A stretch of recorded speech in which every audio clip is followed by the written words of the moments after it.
Ito marami oh, pag old trees na. Ito yung mahirap sa old trees na. So, marami na siyang ganito. Tinatanggal po ito mga kakaulaber.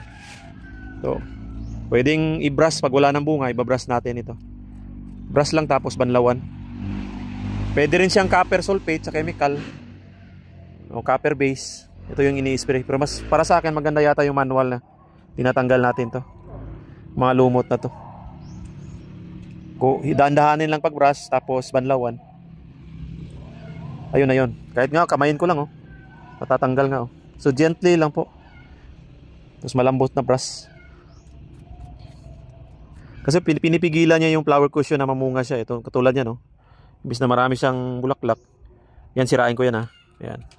Imbis na marami siyang bulaklak, kukunti na lang yung ibubunga niya. Isa rin siyang faktor. Although pwede namang meron nandyan siya. Pero sa katagalan ng trees natin, tumatanda. Yung naging ganyan. Nagkakalumot po. Ayan o. O dapat no mano-mano, manual. So kaya nga ang advice na lagi tayo mag-rejuvenate ng panibagong sanga. Mag-grab ka na ng panibagong clone. Ayan o, bago na siya. Bagong sanga uli kaya. So, hindi ka na mahirapan sa ganito. Kasi may bagong sanga na nga siya. Pero may bunga pa rin siya mga kaulaber. Bumubunga pa rin siya. Alright.